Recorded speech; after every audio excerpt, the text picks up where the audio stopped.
In honor of my students taking the APUSH history exam tomorrow, I'm going to do my best to cover the entire course in 2 TikToks. Spanish arrive, they conquer, they convert, they kill with their diseases and their weapons. English, French, and Dutch arrive, and they create different types of colonies. The English create settler colonies along the coast, although all of these colonies are founded for very different reasons and they're all founded separately. In the New England colonies, it's mostly going to be small family farms. These are going to be Puritans and other groups that are wanting to live there permanently. In the Chesapeake Bay and in the southern colonies, these are going to be young planters looking to get rich. As they start to settle the coastline, they start to move further and further inland and they hit the Appalachian Mountains and they want to go over to the other side of those mountains, but that's where the French and the Indians are. Cut to French and Indian War.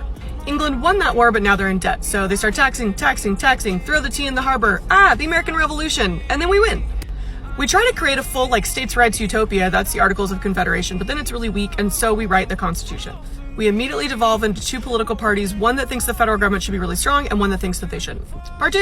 Part 2 of trying to get through APUSH in as few TikToks as possible. So now it's 1800, Jefferson has been elected, and we have this new early Republican era. The first half of the 1800s is really about the United States establishing itself in the world and kind of figuring out what kind of country we're going to be. The War of 1812, we sort of successfully defend our territory from the British again.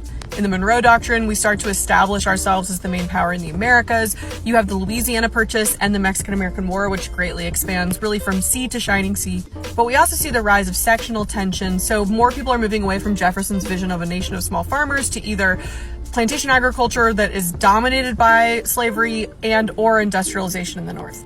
Every time we expand, we try to make a compromise about are we going to expand slavery or not, and that compromise just pushes off the inevitable, which is the Civil War. 1860, Lincoln's elected, the South secedes because of slavery, because of states' rights to own slaves. The North wins. We have the Reconstruction era, which is way too short. Hey, part 3 of me trying to cover all of APUSH in as few TikToks as possible before the AP exam. So after the Civil War, you have a few things going on. One, you have the Gilded Age in the North. This is going to be an era of very small government. Most government's controlled by local, cities. There's a lot of corruption. There's also a lot of wealth being generated, partly because of westward expansion. So now that we have more industrial technology, we have railroads, and all of our military is done fighting each other in the Civil War, we can turn around and conquer the West. So we see a lot of Indian wars. And the South is actually not changing that much. They're shifting from antebellum slavery to sharecropping and tenant farming, and they're establishing new Jim Crow laws to keep Black people oppressed. Our expansion and our industrialization sort of hits a wall, sort of literally speaking, when we reach the Pacific Ocean. In 1890, the census declares that the frontier is now closed. That's always been a really nice safety valve for us to send people that are angry from the cities out west, and now we don't have that anymore. So it's no coincidence that just 8 years after that, we fight the Spanish-American War where we get our first colonies. Puerto Rico, the Philippines, and Guam, welcome, and I'm sorry. APUSH, Unit 7 is massive. I'm going to do my best to cover it all in one TikTok. So it starts with the age of imperialism, which really rises in the 1890s. We've annexed Hawaii. We buy Alaska just a few years before that from the Russians. And of course, we win the Spanish-American War where we get control of Guam, Puerto Rico, and the Philippines, and kind of control of Cuba. This imperialism is partly informed by progressivism at home, this belief that we can make our country and the world a better place. So progressives are trying to undo a lot of the problems and the inequality that were created in the Gilded Age. We have a series of progressive presidents, Teddy Roosevelt, Taft, and Wilson. Expansion of democracy, direct election of senators, prohibition, women's suffrage, woo! But all of that really gets interrupted by World War I. World War I creates a lot of friction in American society because when the white soldiers come back home, there are a lot of Black people in their factories now who came up as a result of the Great Migration. There's also a ton of social clashes happening in the 1920s. 1920, for example, is the first year in the census where more Americans live in cities than in rural areas. So you really have 2 Americas. You have farmers who are really kind of experiencing the pre-depression, and then you have flappers in the cities. APUSH in as few TikToks as possible. All right, so we left off in the 1920s, yada, yada, yada. Great Depression hits. Come on, it's not an economics class. Okay, so we have the arrival of FDR, who's gonna be the president for the next 3,000 years. The New Deal massively expands the power of the federal government. Do you need to know all of those different acronyms? I don't know, probably not, but you do need to know a few examples because it's just we've never seen a federal government that large up until this point in American history.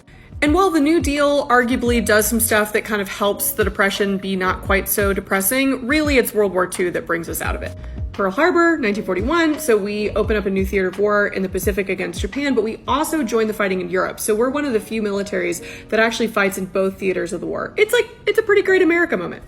When the war ends, we turn and look at our frenemy Stalin, the Soviet Union, and we go, yeah, this isn't really going to work. We start dividing up Europe. Stalin kind of refuses to leave some places of Eastern Europe. And so thus, the Cold War begins, basically before World War II even ends.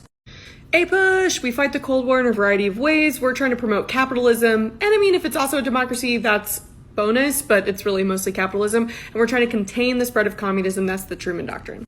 The best examples of that are going to be, directly sending soldiers into Korea and Vietnam, but also sending in the CIA into different parts of Central America and Latin America, and also like Central Africa, like in the Congo. But meanwhile, back at home, we have the baby boom in the 1960s, and then we have a lot of chaos and division in the 1960s. That's like anti-war protests. That's also going to be the growing feminist movement, the LGBTQ rights movement, the civil rights movement. All of this is happening. It really starts in the 50s, but it kind of explodes in the 1960s. Because of that, there's a conservative backlash in the 1970s. That's how we explain Nixon. And also because of a lot of the movements in the 60s and the early 70s, like the feminist movement, like Roe v. Wade, we see the rise of a new religious right that is going to become way more powerful under Ronald Reagan in the 80s. APUSH, let's finish this thing. All right, so the last 40 years or so of American history since the 1980s have really been a conservative era. Ronald Reagan is really the patron saint of the Republican Party, and he also really promotes conservative economics, which is going to be supply side or trickle down economics. Under George H.W. Bush, we go to our first war in Iraq against Saddam Hussein, but we choose to leave Saddam Hussein in power. Even with Bill Clinton in the 1990s, he's a pretty moderate Democrat, right? And he has to give up a lot to the Republicans, especially as a result of the 1994 midterms and the so-called Republican Revolution led by Newt Gingrich. The 90s are this really weird decade in American history where we see this internet boom and our economy is doing really well. Clinton ends up with like a balanced budget, but we also don't really have a lot of direction because the Cold War is over. Unfortunately, we get that direction with 9/11, which is in the first few months of the George W. Bush presidency. We invade Afghanistan and topple the Taliban, and then more controversially, we invade Iraq in 2003. Even with the election of Obama, he still has to face a really strong Republican opposition. And of course, Trump, yada, yada, yada, Biden.